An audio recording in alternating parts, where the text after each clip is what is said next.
साफ्रोमबो ख्रिस्टियान जोहोलाव जोहोलावजोफोरनो जेरावहाय फरायसालि बन्द'खा बे टाइमाव क्लासा बन्द' जानानै दंखायो मोनसे इसोरनि गाहाम बाथ्रानि नलेज होनायजों लोगोसे संसाराव सासे ख्रिस्टियान सेंग्रा सिख्ला हिसाबै जोङो माबोरै समाजनि मोजां खामानि मावनायाव हेफाजाब होनो हागोन बाइबेलाव जिसु ख्रिस्ट'नि जा होनाय बाथ्राफोर बा बुंनाय बाथ्राफोरखौ जों माबोरै फल' खालामलांनो हागोन मडेल सासे ख्रिस्टियान सेंग्रा सिख्ला एबा जोहोलाव जोहोलावजो जानानै बर' समाजखौ जोङो माबोरै दैदेनलांनो हागोन जौगाफुनाय हारिनि गेजेरजों फेरफाथिलायनानै जोंबो माबोरै जौगालांनो हागोन बेफोरबायदि गासैबो बाथ्राखौ नोजोर बोनानै Christian children and youth development company गेजेरजों सोलोंथाइ होनाय जायो आरो बे सोलोंथाइ होनायनि दिनै जोबथा सानबानि जोबथा सान बे साननि गेजेरजों सानबानि गेजेरजों जोंनि थुक्राझार बर' बेप्टिस्ट एस'सिएशननि गेजेरजों जोङो जा सोलोंथाइखौ बा मिसना जा सोलोंथाइखौ होनो हाबाय बेयो जोंनि बर' हारिनि गेजेराव मोजां गोहोम गोग्लैगोन आरो फिथाइ थायगोन होननानै जोंहा फोथायनाय दङ जेन' बर' ख्रिस्टियानफोरा बर' हारिखौ दाखांनायाव बर' हारिमुखौ फोगोमनायाव बा जोंनि जा रिति निति बेखौ फोथांना लाखिनायाव मैखोमै बाहागो लानो हायो गासैबो इसोरनि सायाव जों सोनारबाय डेफिनेटलि मानोना इसोरनि बाथ्रानि गेजेरजों जोंनि जा सेक्युलार नलेज बा विजडम मोननांगौ दङ बेफोरखौ जोङो रिजायनानै जोङो होलांनो हायो मानोना डिसिप्लिन अबिडियेन्ट जेन्टेलनेस हाम्बलनेस बेफोरो बांसिन धोरोम बिजाबफ्राव थायो आरो बियो स्पेसियेलि बाइबेला साइन्टिफिक मोनसे रिलिजियास बुक हिसाबै बेनि गेजेरजों एस ए हिउमेन बिइं जोंनि समाजाव माबोरै सान्थि गायसनगोन सान्थि गायसननोबा डिसिप्लिन माबायदि जानांगोन डिसिप्लिन जायोब्ला जोंनि गेजेराव माबोरै मा होनो एस ए हिउमेन बिइं जोङो माबोरै खौसेथि थांनो हागोन बेफोरखौ जोङो मोननो हायो आरो सोलोंथाइजों बेहा गोबां सोमोन्दो दङ सियर डेफिनेटलि इट इज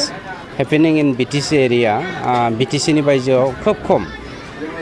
जोंनि बर' ख्रिस्टियानफ्रा जाग्लुंनाय लोंग्लोंनाया बिटिसिनि बाहेरायाव बिराद खम बेखौ जों मोनदांनो हायो खिन्थु बिटिसिनि सिङाव दिनै नोंथाङा जेसेबां बार दङ जेसेबां जोंनियावहाय धाबाफोर दङ जेसेबां जोंनाव रेस्टुरेन्टफोर दङ बावहाय थांनानै नायै जाग्लुंनाय लोंग्लोंनायखौ गुबुन माने रिलिजियास समाज बर' समाजनि गेजेराव खिन्थु जोंनि जा बर' ख्रिस्टियानफोर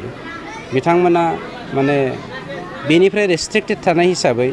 न'निफ्राय आनज्रायनानै बिमा बिफानिफ्राय आनज्रायनानै जेब्ला बिसोरो धाबायाव थांगोन जेब्ला बिसोरो रेस्टुरेन्टाव थांगोन बा मा होनो बै मोनानि मोसानाय बायदिसिना क्लाबाव बाहागो लागोन मेक्सिमामलि बेफोरबायदि माने वर्ल्डलि इन्जयमेन्ट खालामनानै गावनि जा वे अफ लिभिं बेनिफ्राय आनज्रायनायखौ जों नुनो मोनो बे मोनसे समाजाव गाज्रि इम्पेक्ट गोग्लैयो बेखायनो बदनामा बारा जागासिनो दं आरो बेफोरखौ माबोरै रैखाथि होनो हागोन बेनि थांखिजोंनो children and development children and youth development program दाख्लै 2 थारिखनिफ्राय लानानै मा फोरोंखो बा मा हाबाफारि जाखो दाखाल 2 थारिखनिफ्राय लानानै क्लासा जागायजेनदों आरो नैबे दिनैनि 1 थारिख फुंसिमाव क्लासा सोलिदों 12थासिमाव बेयाव गोरलैफोरनि थाखाय गोबां बेबादि फोरोंनाय जाबाय जाय फोरोंनायखौ लानानै फिउचाराव मोजां जाहैगोन आरो बिनि गासैबो थांनानै थानायाव बियो फिथाइ थायगोन बिनि थाखाय जोंनि गोथार जि बाइबेल ख्रिस्टियाननि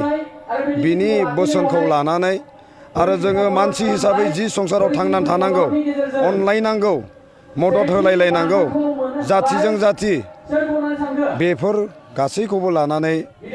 फोरोंनाय जाबाय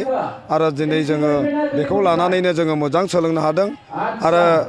जोङो गोबां बेबादि प्राइजफोर रानगासिनो दङ बे देरहासारनायनि थाखाय जोङो बेखौ मोननो हादों सानबासिम सोलोङै सोलोंबाय जोहोलाव सिख्लाफ्रा माखासे आरो दा नोंथाङा बै जोहोलाव सिख्लाफोरखौ मा बुंहरनो सानोबा माबायदि दिथा होनो सानो जोङो सोलोंबाय सानबा सोलोंनायनि गेजेराव जाय जोहोलाव सिख्लाफ्रा दिनै बे सोलोंनायाव बाहागो लाबाय जेन' बे सोलोंनाया दिनै बे जोबनाय लोगो लोगो बेयाव जेन' थाला